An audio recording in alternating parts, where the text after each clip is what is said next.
Assalamualaikum warahmatullahi wabarakatuh. Salam guru penggerak. Saya Sukma Eka Wijaya, calon guru penggerak pada program pendidikan guru penggerak angkatan 11 asal SMA Negeri 4 Lubuk Linggau, Provinsi Sumatera Selatan.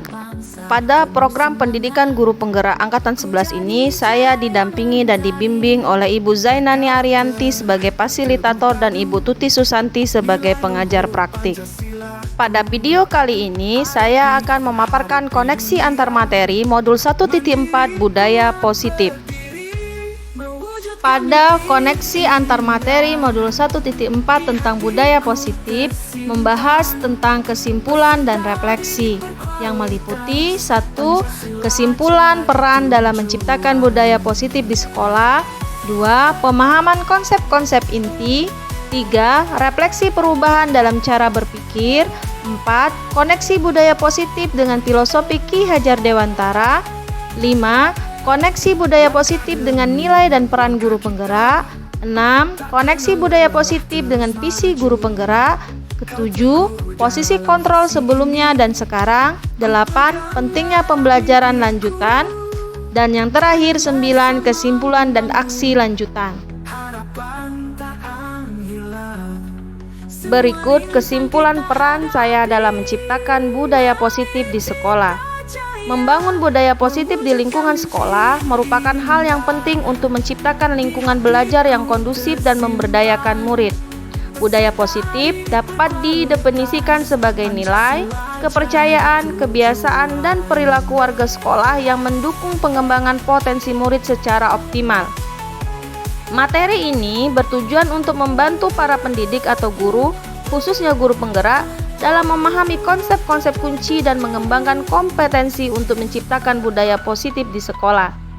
Sebagai guru, peran saya dalam menciptakan budaya positif di sekolah melibatkan penerapan berbagai konsep inti, seperti disiplin positif, teori motivasi, posisi kontrol restitusi, keyakinan kelas, dan segitiga restitusi. Dengan menerapkan konsep-konsep ini, saya diharapkan dapat membangun lingkungan belajar yang mendukung, adil, dan memotivasi murid, serta sejalan dengan filosofi pendidikan Ki Hajar Dewantara yang berfokus pada pendidikan yang berpusat pada murid dan berbasis nilai-nilai kemanusiaan. Adapun pemahaman terhadap konsep-konsep inti itu meliputi pertama disiplin positif, teori motivasi, posisi kontrol restitusi, kebutuhan dasar manusia, keyakinan kelas, dan segitiga restitusi. Disiplin positif yaitu pendekatan dalam mendidik dan membimbing murid yang bertujuan untuk membangun karakter positif tanpa menggunakan hukuman fisik atau verbal. Fokus utama dari disiplin positif adalah pada pengembangan kesadaran dan tanggung jawab diri, sehingga murid dapat mengatur perilakunya sendiri. Sementara itu, tujuan utama dari disiplin positif adalah untuk membantu murid tumbuh menjadi individu yang mandiri, bertanggung jawab, dan memiliki empati. Dengan memberikan dukungan dan bimbingan yang positif, murid akan termotivasi untuk berperilaku baik secara alami. Selanjutnya, disiplin positif ini lebih menekankan pada pemahaman terhadap perasaan dan perspektif orang lain, memberikan pilihan yang tepat, serta menghubungkan perilaku dengan akibat yang logis. Dengan demikian, murid akan belajar dari kesalahannya dan termotivasi untuk berperilaku lebih baik di masa depan, serta menumbuhkan kesadaran diri berdasarkan nilai-nilai kebajikan. Motivasi perilaku manusia merupakan dorongan internal atau eksternal yang menggerakkan seseorang untuk melakukan tindakan tertentu. Ini adalah kekuatan yang mendasari semua perilaku manusia, dari yang paling sederhana seperti makan dan tidur, hingga yang paling kompleks seperti mengejar mimpi dan mencapai tujuan hidup. Ada 3 hal yang mendasari motivasi perilaku manusia, yaitu yang pertama, untuk menghindari ketidaknyamanan atau hukuman. 2. Untuk mendapatkan imbalan atau penghargaan dari orang lain. 3. Untuk menjadi orang yang mereka inginkan dan menghargai diri sendiri dengan nilai-nilai yang mereka percaya. Terkait motivasi perilaku manusia, terdapat teori motivasi yang mendasarinya, yaitu antara lain 1. Teori hierarki kebutuhan yang menjelaskan bahwasanya manusia memiliki hierarki kebutuhan yang harus dipenuhi, mulai dari kebutuhan dasar hingga aktualisasi diri. 2. Teori dua faktor yang menjelaskan bahwasanya terdapat faktor yang mempengaruhi motivasi, yaitu faktor yang mencegah ketidakpuasan dan faktor yang meningkatkan kepuasan. 3.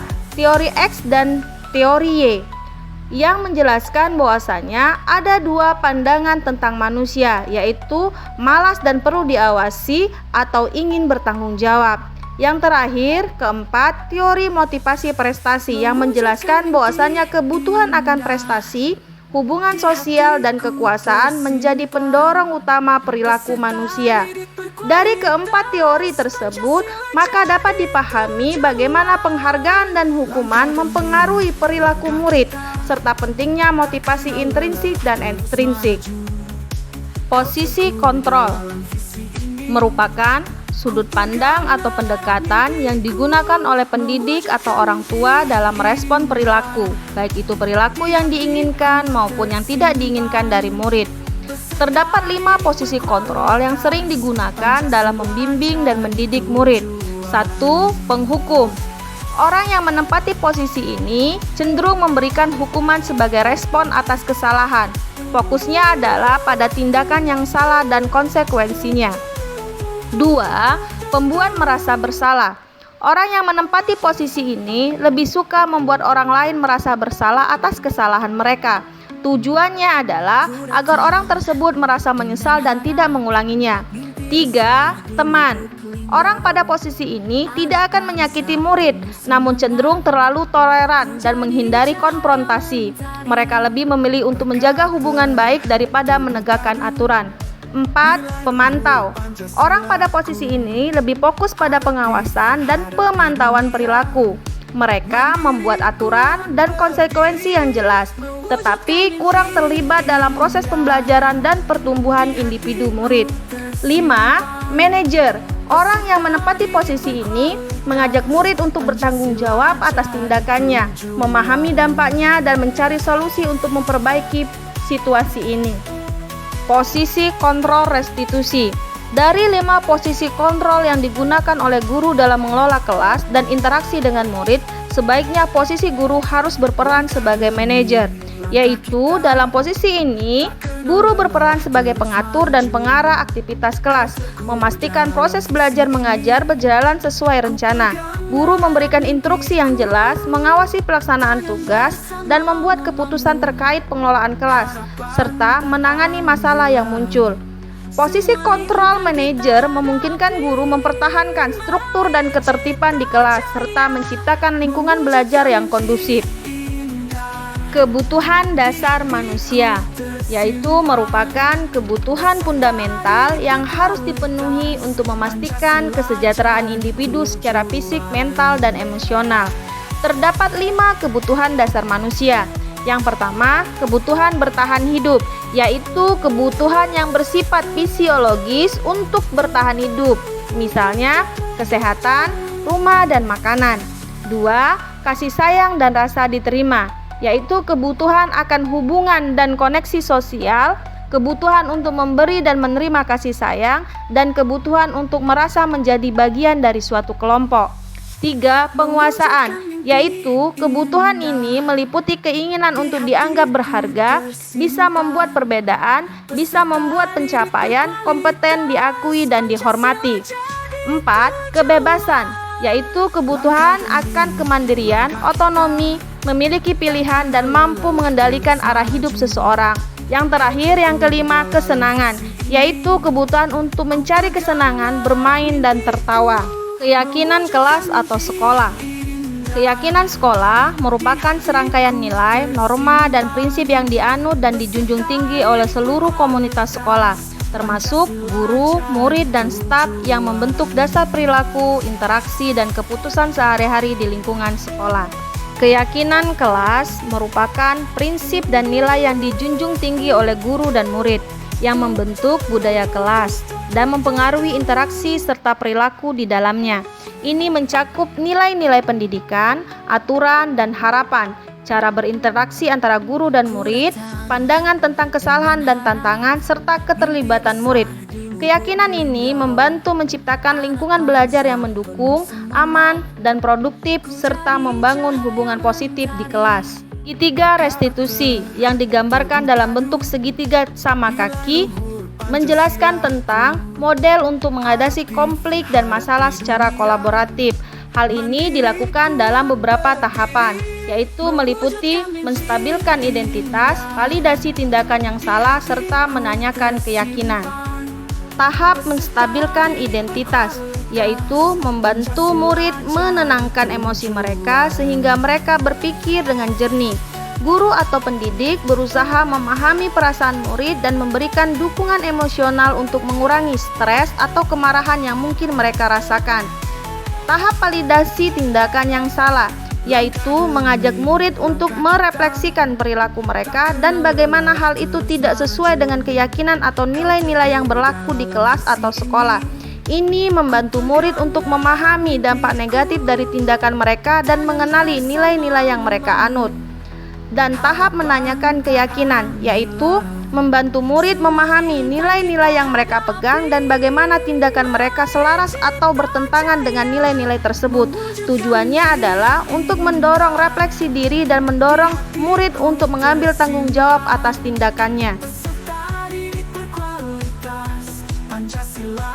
Koneksi budaya positif dengan filosofi pendidikan Ki Hajar Dewantara. Filosofi pendidikan Ki Hajar Dewantara menekankan pentingnya pendidikan yang holistik dan humanistik, di mana murid dipandang sebagai individu dengan kebutuhan dasar yang harus dipenuhi untuk mencapai perkembangan optimal. Dalam konteks ini, pemenuhan kebutuhan dasar manusia seperti rasa aman, sosial, dan aktualisasi diri sejalan dengan prinsip-prinsip pendidikan yang mendorong pembelajaran yang berpusat pada murid. Ki Hajar Dewantara mengajarkan bahwa pendidikan harus memanusiakan manusia, yang berarti menciptakan lingkungan belajar yang mendukung, menghargai martabat murid, dan memungkinkan mereka untuk tumbuh dan berkembang sesuai potensi masing-masing. Koneksi budaya positif dengan nilai dan peran guru penggerak.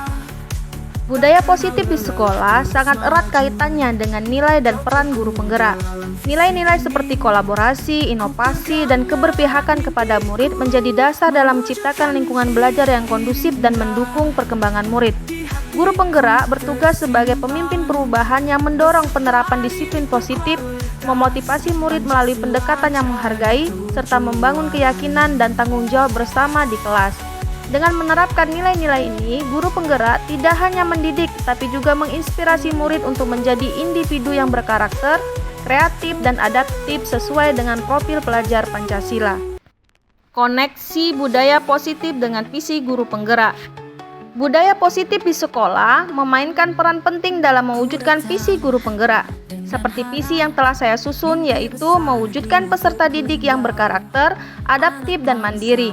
Melalui penerapan disiplin positif, murid diajak untuk mengembangkan tanggung jawab diri dan memahami pentingnya berperilaku baik secara mandiri. Penggunaan pendekatan yang mendukung serta fokus pada pengembangan empati dan kerjasama membantu murid menjadi lebih adaptif dalam menghadapi tantangan.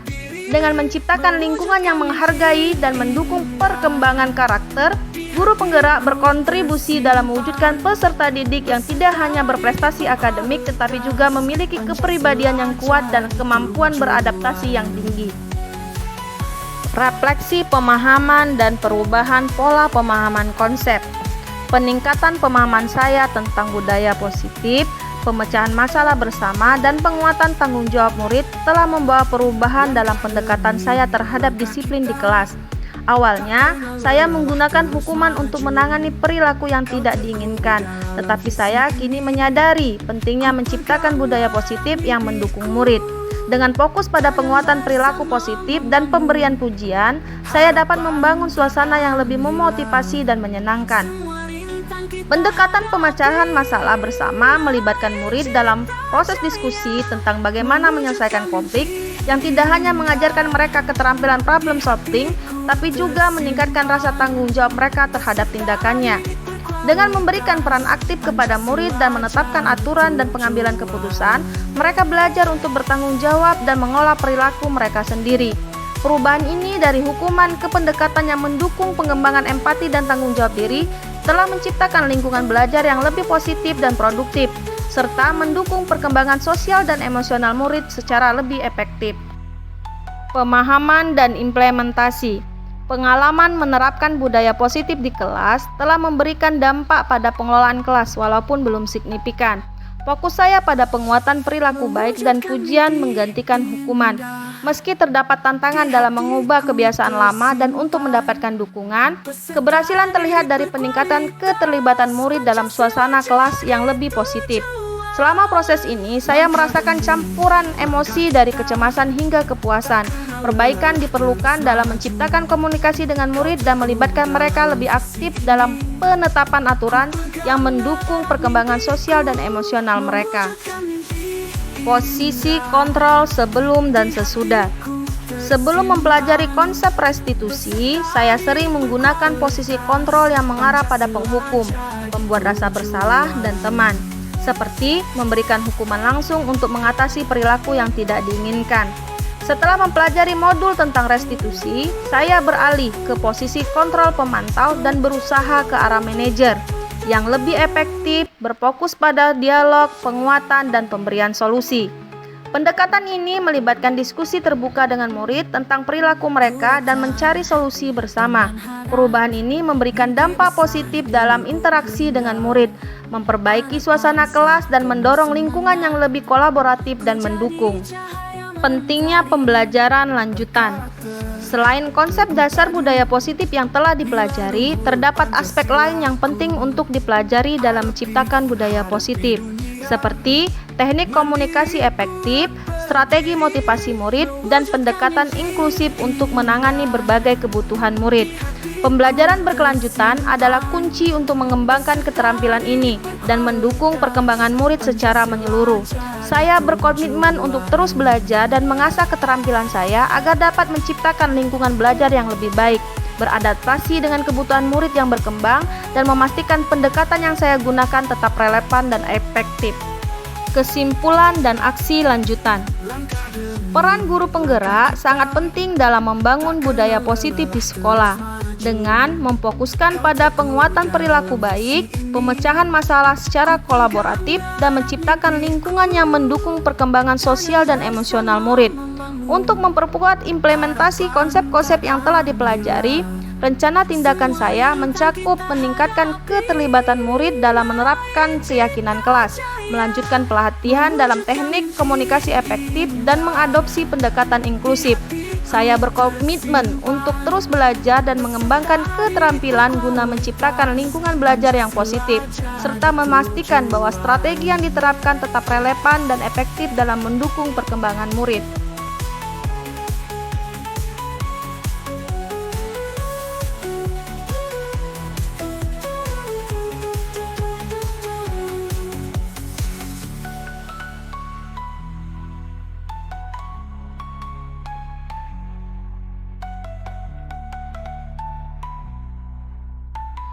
Demikian pemaparan koneksi antar materi modul 1.4 budaya positif.